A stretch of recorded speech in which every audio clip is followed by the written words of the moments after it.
ابتدا ہے رب جلیل کے ببرکت نام سے جو دلوں کے بھید خوب جانتا ہے۔ تمام ویورز کو السلام علیکم۔ آج ہم آپ کو ناروے کی سیر کروانے والے ہیں اور آپ کو اس کے ایسے حقائق بتائیں گے جو شاید ہی کسی دوسرے ملک میں ممکن ہو۔ ناروے جہاں 6 مہینے دن اور 6 مہینے رات ہوتی ہے۔ ناروے میں چوتھی بڑی کمیونٹی پاکستانی ہیں۔ ناروے میں قیدیوں کے پاس وہ سہولتیں ہیں جو دنیا کے کسی دوسرے ملک میں نہیں۔ ٹیلی نار پاکستان کا آبائی ملک بھی ناروے ہے۔ ویڈیو کی تفصیل سے پہلے تمام نئے آنے والوں سے ہمارے یوٹیوب چینل اسپائڈر بل اور بورڈ ٹی وی کو سبسکرائب کر لیں اور ساتھ ہی بیل پر کلک کریں تاکہ آپ ہماری ویڈیو سب سے پہلے دیکھ سکیں۔ ناروے ایک اسکینڈینیوین کنٹری ہے جس کا official name kingdom of Norway ہے۔ ناروے کا دارالحکومت اوسلو ہے اور ملک کا سب سے بڑا شہر بھی۔ ناروے کی قومی زبان نارویجن اور سامی ہے۔ اس کا قومی مذہب لتھرن ہے جو عیسائی فرقے پروٹسٹنٹ کی ایک شاخ ہے جو مارٹن لوتھر کے ماننے والے ہیں۔ ملک کا نظام حکومت متحدہ پارلیمانی آئینی بادشاہت ہے۔ ہارلڈ پنجم ملک کا موجودہ بادشاہ ہے۔ بادشاہ نے اپنے لیے کنگ آف ناروے کی بجائے ناروے کنگ کا لقب پسند کیا کیونکہ اس کا کہنا ہے ملک پہلے ہے اور میری بادشاہت بعد میں۔ ملک کی موجودہ وزیر اعظم ایرن سولبرگ ہے۔ ناروے کو نارڈرک کہا جاتا ہے جس کا معنی ہے شمالی رستہ۔ ناروے جغرافیائی اور زمینی لحاظ سے مشکل ترین ملک ہے۔ یہ ملک آج سے 40-50 سال قبل تک چھوٹے چھوٹے جزیروں اور چھوٹی چھوٹی اکائیوں میں تقسیم تھا، لیکن آج نارویجن حکومت نے پہاڑوں، سمندروں اور جھیلوں کے نیچے کئی کلومیٹر لمبی سرنگیں کھود کر پورے ملک کو آپس میں جوڑ دیا ہے۔ آپ آج ناروے میں کسی جگہ جانا چاہیں یا سویڈن، آپ اپنی گاڑی میں بیٹھ کر جا سکتے ہیں۔ آپ کے سامنے پہاڑ آئے گا تو اس پہاڑ کے اندر غار ہوگا اور اس غار میں سڑک ہوگی۔ آپ سمندر کے قریب پہنچیں گے، سمندر کے نیچے پانی کی تہہ میں سرنگ ہوگی، اور آپ اگر جھیل کے کنارے پہنچ گئے ہیں تو آپ کے سامنے بحری جہاز کھڑا ہوگا۔ آپ گاڑی بحری جہاز میں لے جائیں گے، جہاز گاڑی دوسرے کنارے پر اتار دے گا۔ ناروے میں 900 ٹنلز اور 82 بڑے پل ہیں۔ ان ٹنلز اور پلوں نے پورے ملک کو جوڑ رکھا ہے۔ ویورز، اگر ناروے کی تاریخ پر نظر دوڑائی جائے تو آج سے 18,000 سال پہلے نارڈرک کا پورا حصہ گلیشیئر سے ڈھکا ہوا تھا۔ 10,000 سال قبل درجہ حرارت میں تبدیلی کی وجہ سے برف پگھلنا شروع ہوئی۔ اس طرح ناروے کا ساحل برف سے آزاد ہو گیا۔ اس کے بعد یہاں لوگوں نے بسنا شروع کیا جو جانوروں کا شکار اور ماہی گیری سے گزارا کرتے تھے۔ 872 میں ملک کی بنیاد رکھی گئی۔ 1263 میں نارویجن امپائر بنی۔ 1397 میں کلمار یونین بنی۔ 1524 میں ڈنمارک اور ناروے اکٹھے ہوئے۔ ناروے بھی یورپ کے باقی ممالک کی طرح ایک مسیحی ملک ہے۔ بادشاہ فریڈرک اول کے 1533 میں مر جانے کے بعد 1536 میں کرسٹن سوئن نے لوتھر کے مذہب کو ڈنمارک اور ناروے میں پھیلایا۔ نپولین کی جنگوں کے اثرات کی وجہ سے 1814 میں ڈنمارک اور ناروے علیحدہ ہو گئے۔ 17 مئی 1814 میں ناروے کو مجبوراً سویڈن یونین میں شمولیت کرنی پڑی، یعنی برطانیہ کے تسلط میں رہا۔ 7 جون 1905 میں سویڈن اور ناروے الگ ہو گئے۔ 9 اپریل 1940 کو جرمنی نے قبضہ کر لیا۔ 1 فروری 1942 میں قومی حکومت بنی۔ 8 مئی 1945 کو جرمنی سے آزادی ملی۔ ناروے کا کل رقبہ 3,85,203 کلومیٹر ہے، جو دنیا میں رقبے کے لحاظ سے 67واں بڑا ملک ہے۔ اگر آپ ناروے میں ایک کتاب شائع کرتے ہیں تو حکومت سب سے پہلے 1000 کاپیاں آپ سے خریدے گی اور انہیں پورے ملک کی لائبریریوں میں تقسیم کر دے گی۔ ویور، 2017 میں ناروے پہلا ملک بنا جس میں FM ریڈیو کو بند کر دیا گیا اور پورا ملک ڈیجیٹل کر دیا گیا۔ ناروے افریقہ اور انٹارکٹیکا کے درمیان ایک غیر محفوظ جزیرے کا بھی مالک ہے۔ ناروے کی آبادی 52,95,619 افراد پر مشتمل ہے۔ ناروے میں تمام قیدیوں کو ان کے سیل میں انٹرنیٹ مہیا کیا جاتا ہے۔ ناروے کی ہالڈن جیل میں قیدیوں کو VIP room, attach bath, white towel, LED screen, unlimited internet, کھیلنے کے لیے ہال فراہم کیا جاتا ہے۔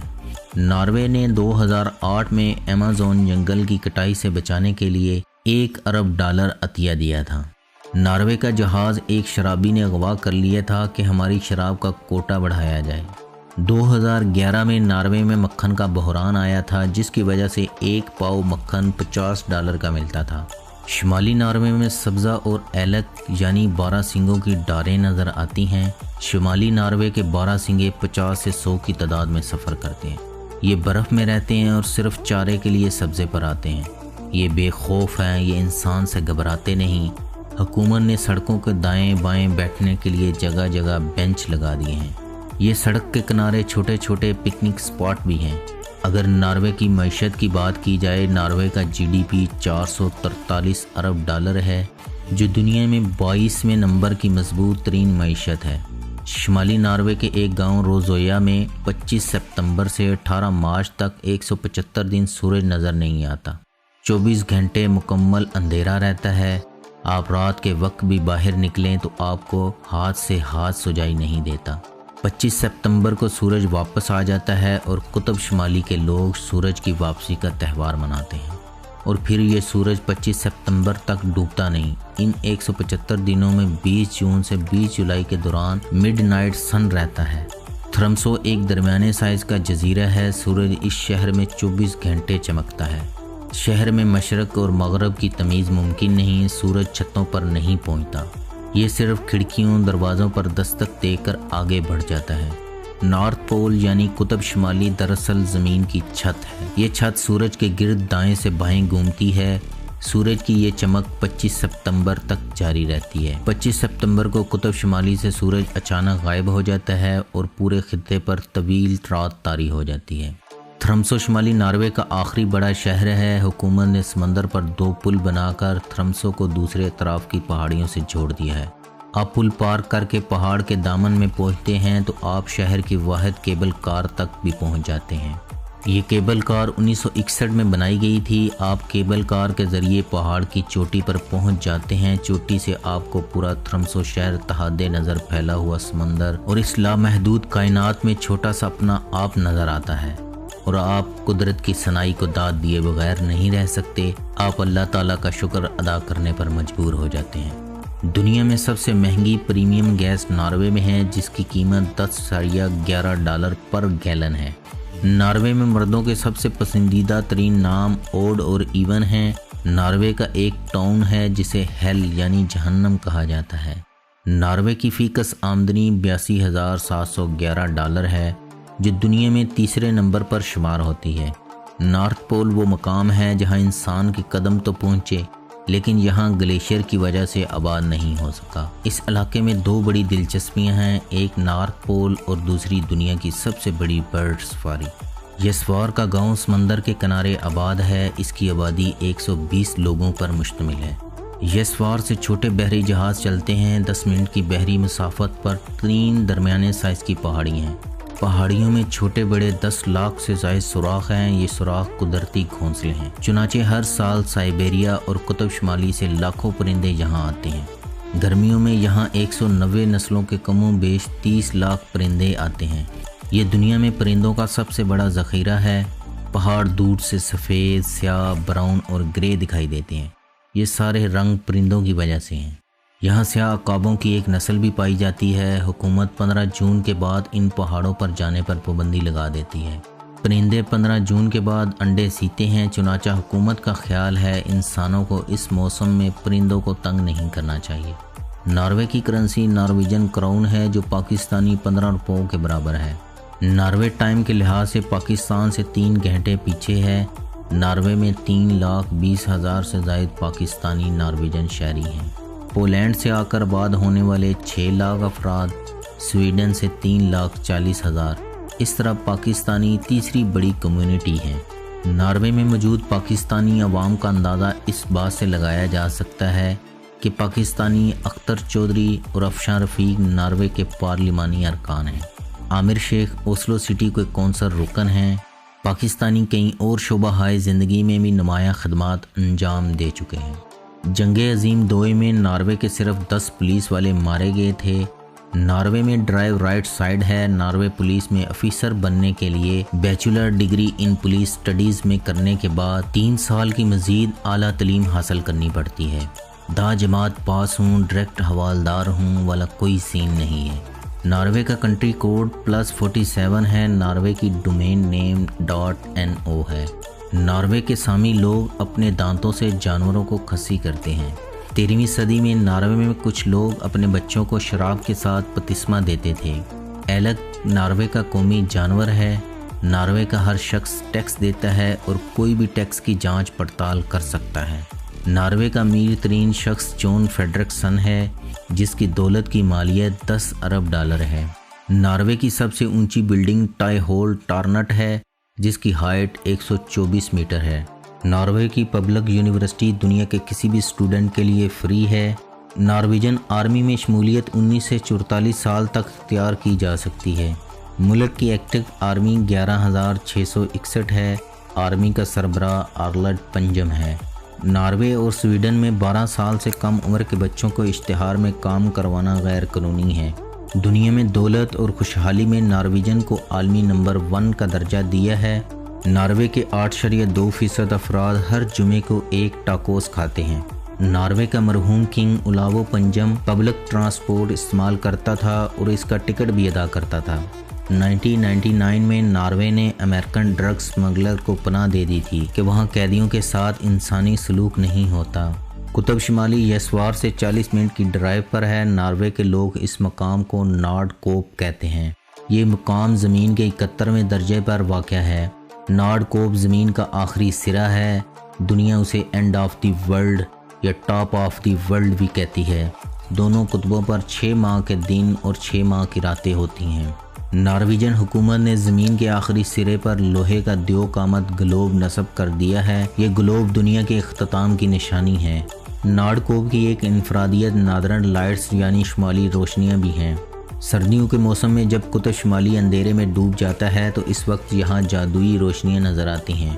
ناروے کے قدیم باشندے انہیں جنات کی بارات کہتے تھے، لیکن آج سائنس نے انکشاف کیا زمین اور سورج کے درمیان بڑے بڑے ذرات بہہ رہے ہیں۔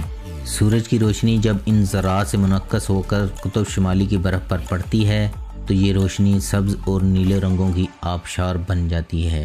ناروے پہاڑی ملک ہے۔ یہاں 8,000 فٹ اونچے پہاڑ ہیں۔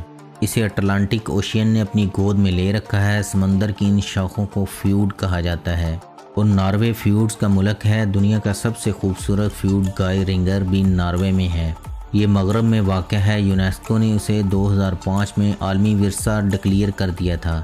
اس وقت دنیا میں موسم کی تبدیلیوں کی وجہ سے زیادہ متاثر ترین ملک چاڈ ہے اور سب سے کم ناروے ہے۔ ناروے میں ٹیکساس پاگل کے لیے بولا جاتا ہے۔ نارویجن افراد ناروے سے زیادہ امریکہ میں آباد ہیں۔ ناروے میں 1971 میں موت کی سزا ختم کر دی گئی تھی۔ اس کے بعد زیادہ سے زیادہ 21 سال سزا دی جا سکتی ہے۔ ناروے شہر روکن بھی 6 مہینے تک سورج کی روشنی نہیں آتی۔ اس کے لیے انہوں نے شیشے لگائے ہوئے ہیں جو روشنی منعکس کرتے ہیں۔ ناروے میں 50% نئی کاریں الیکٹرک ہیں یا ہائیبرڈ۔